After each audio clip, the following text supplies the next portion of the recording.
Hello again and welcome to another 140k Imperial Guard Tactics video. Now before we get into today's video, I'd like to say a huge thank you to Joseph Kenkel for sending in some awesome pictures of his London Lion army. I don't know what it is about sounds, but when they're painted up all red, such a deep royal red like this one is, it looks absolutely fantastic. So thank you for sending these pictures in, Joe. I really like the colour scheme you've gone for here. I think it pops and works really well on the tabletop. Now if anyone else has got any cool pictures they want me to use in my videos, then please post them on my Facebook page, or you can email them to me at mordianglorytv@gmail.com. Without further ado, let's crack on with today's video. Now today guys, we've got another quick tip tactica for you. We're going to be taking a look at the sanctioned Psyker stratagem that is part of Warzone Octarius Rising Tide. Now for those of you that are unaware, this is a unique stratagem available to the Cadians, and we've been looking at Cadians again. We sort of moved away from them and started looking at custom regiment traits, but I'm starting to come back to the Cadians because they've just got so many tools in the toolbox. I've been playing a few games recently. I've just been thinking, oh man, if I could only do load, fire, reload there or something, you know. And so I've been sort of drifting back towards the Cadians because whilst they are a CP hungry beast, they don't do as well in Nephilim because of the fact that you don't get as many CP to front load your army. They do still have a lot of play. So what we're going to look at today, guys, is that sanctioned Psyker stratagem. Now, for those that don't know what stratagem is, I'm going to read it out now. So use the stratagem before the battle when you are mustering your army. Select one Primaris Psyker unit or Weird Vein Psyker unit from your army. That unit gains the Cadian faction keyword and can benefit from a regimental doctrine, but it can never have a warlord trait. Add one to the deny the witch test for that unit. That unit gains the following psychic action as described in the Warhammer 40k core book. Telepathic Order. Psychic action, Warp Charge 4. This unit can attempt this psychic action. If the psychic action is successful until the end of the turn, this unit gains the Voice of Command ability, and in your shooting phase can issue one order to one Cadian infantry unit within 18 inches of this unit. Now you can only use the stratagem once in an incursion game, unless if you're playing something like a strike force, then you can use it twice, or an onslaught game, in which case you use it 3 times. But basically, you don't want to spend it twice. You're only ever going to realistically spend it once. Now, why would we be interested in something like this? Why wouldn't we just take more officers, for example? What can it give us on the battlefield? Well, let's just go into that a little bit now. Now, the first thing that I want to talk about is how does this stratagem interact with the current balanced data slate? You see, what this does is it gives your Psyker the Cadian keyword, and when they get that psychic action off, they can issue an order. Now, if we then just mosey on over to the balanced data slate and we read the bottom bullet point under the Astra Militarum section of that data slate, it says, each time a regiment unit with the Voice of Command ability issues one of the following orders to a regiment infantry unit, that same order can be issued to one or more other friendly regiment infantry units that are within 6 inches of the unit that was originally issued the order. So, thanks to our sanctioned Psyker stratagem, our sanctioned Psyker now has the Cadian keyword and he has the Voice of Command, which means he doesn't just do one extra order to one unit. He can issue that order and then it spreads out just as if an officer had done it. So it's actually really cool. So why would you want to do this? Because you might just say to me, oh, well, Mordian Glory, why wouldn't I just take an extra platoon commander? I mean, this basically makes him a platoon commander. Why wouldn't I just take an extra platoon commander? Why wouldn't I just take more officers? And why do I care about the 18-inch range when I've got Voxcasters? Okay, now those are all great points, but what this allows you to do is essentially go, right, well, firstly, I'm now Cadian and I'm trying to take everything in a single detachment, right? So I may not have the luxury of being able to take more company commanders. I may not have that luxury. And so I might want to, you know, especially if you look at this from like a Word Vein Psyker point of view, you could do this in an elite slot. Now, if you're taking a brigade, for example, you're going to want to fill those elite slots up.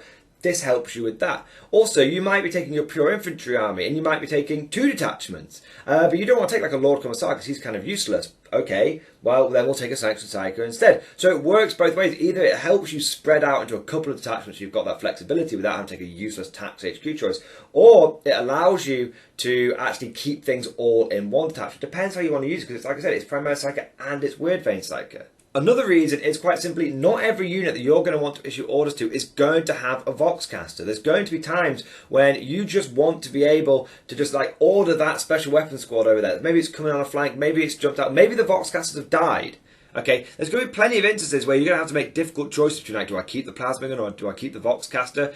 This means you don't have to worry about it. Now, is that a major reason to take this? No, but it's a lot of tools in the toolbox, and we've talked about this before with Cadians, right? Yes, there might only be a few units here and there that don't have Voxcaster or lose their Voxcaster or whatever, but what it allows you to do is have tools in the toolbox. And that's one of the greatest strengths of the Cadian supplement, because not everything is bunker bustingly overpowered, but it allows you to do lots of little things. It allows you to have redundancies built into your army. So it allows you to not only order units that don't have Voxcasters, but it also allows you to not worry about having to like choose, like say a Voxcaster and a plasma gun or a las cannon. It means, okay, I can lose my Voxcaster, it's not the end of the world, and I'll still be able to issue orders to my units. So it's actually quite good for having that sort of tactical flexibility. And just continuing with this thing about, Voxcasters and tactical flexibility, he's actually really good. The Psyker is really good at like babysitting a mortar pit, for example, because you might want to have your platoon commander up front. Maybe you're doing an order or an action or secondary, like special orders, for example, where you're like, okay, I need my officers within 12 inches of objectives to blow them up.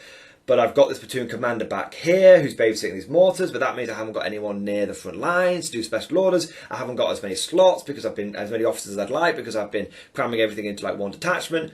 Okay, well now you don't need to worry because you've got this guy, or you've got some weird vein Psykers who are just at the back issuing the order to this squad, and they're just having a great time. Okay, so it actually works really well. It allows you to do other actions. It allows you to do other secondaries and not have to worry so much about having an officer at the back babysitting something when you might need him up front. So a little bit more tactical flexibility. And just sort of thinking about that tactical flexibility, your other officers might be having to bear hug your local Voxcaster guy because you're trying to do another thing, like maybe trying to do inflexible command. And so in that case, if again, it flips it on its head. It's like, okay, well, this time you want your officers at the back, doing a flexible command, hugging those Voxcasters, but then you might need someone to just run over somewhere and be able to issue an order. What if you've lost a Voxcaster and you need to be like, okay, well, I want to get a flexible command. I need to get those guys over there which have lost their Voxcaster back towards me so I can do a flexible command, but I've got no one nearby that can do it. How am I going to do it? How am I going to do it? Okay, don't worry about it. This guy, it can act totally independently, totally and utterly independently of any Voxcaster. He can run over there, he can issue an order, he can have a great time. Or again, if you're not taking flexible command, you're like, okay, it's an extra order,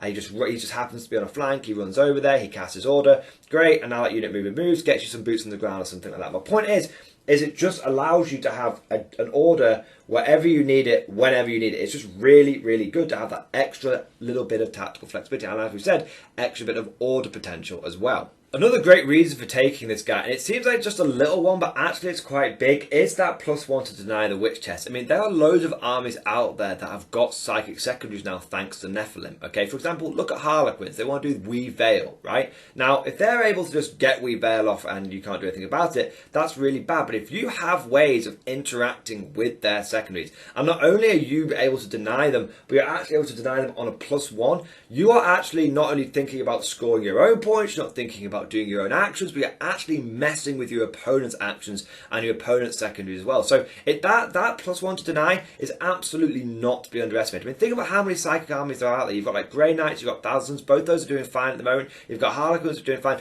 All of those guys like to have psychic secondaries, right? Now, if you can deny those psychic secondaries, you're going to be winning points for your team by denying them to the enemy, right? So it's pretty big having the ability to just have extra deny capability. If you were to start pairing this with something like a Psychic Inquisitor, who can also get like extra denies, all that kind of good stuff, you could have a really effective counter deny bubble. So it's really cool to be able to have this extra ability to deny the enemy, deny the secondaries, and mess with your opponent's game plan. Best thing you can do is to stop your opponent from executing the game plan, and instead of having to think on the fly, at that point, they're going to start making mistakes. So it's just a little thing, but it's again not to be underestimated. All these small buffs add up to a nice little package. But yeah, that's it. So in summary, I think the Sanctioned Psyker is a nice little tool to have in the toolbox. Yes, you are having to spend a CP at the beginning of the game, but depending on if that allows you to then fit everything into one detachment, you're going to save CP, or it allows you to spread out into more detachments, which gets you more slots. It gives you flexibility on both ends of the spectrum. It also allows you to issue orders to those units that wouldn't normally be able to get orders. So Cadians love their conscripts, they love their mortar pits. It allows you to interact with both of those. And of course, it helps mess with your opponent's plans, which is always good. If your opponent doesn't know what he's doing, then it means that you're more likely to be able to make mistakes, and means you get more points and you win more games. So overall, I think the Sanction Psyker is actually a pretty good tool to have in the toolbox. It's not essential. It's one to be aware of. It's one to try out. It might work for your army, it might not, but it's there to have. And like I said, tools in the toolbox, you may want to put out, you may not, but it's good to be aware of it.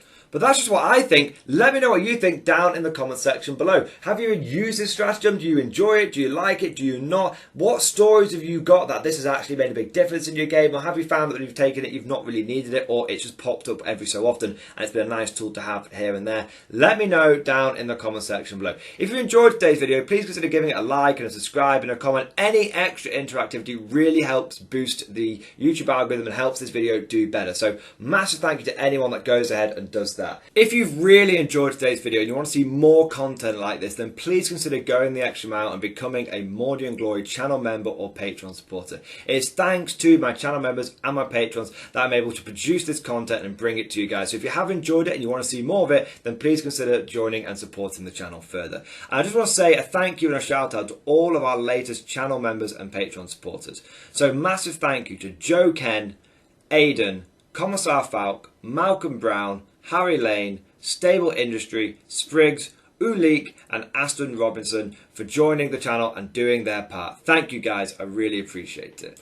And also a big thank you, a big 07 down in the comment section for our latest Patreon supporters as well. So huge thank you to Jacob Holden, the Major 91, Matt Stanley, Alice O'Neill, Cool Lamp and Jack Pascal for being Patreon supporters. Thank you guys, I really appreciate all of your support. And I also just want to take a moment to say a personal, heartfelt, genuine thank you to all of our top tier Patreon supporters. These are the people that have truly and utterly gone above and beyond the call of duty when it comes to supporting the channel. And they've signed up at the top tier of Patreon support, the War Master. So massive thank you to Navy Veteran, Philip French, Ross Miller, Alex Stengal, John Stubbs, Nicholas Walsh, Swordfish Trombone, Diesel Fox, Tom Sutton and August Varney. Thank you guys. Your extremely generous support is truly appreciated and it makes a massive, massive difference. So thank you guys. It's amazing.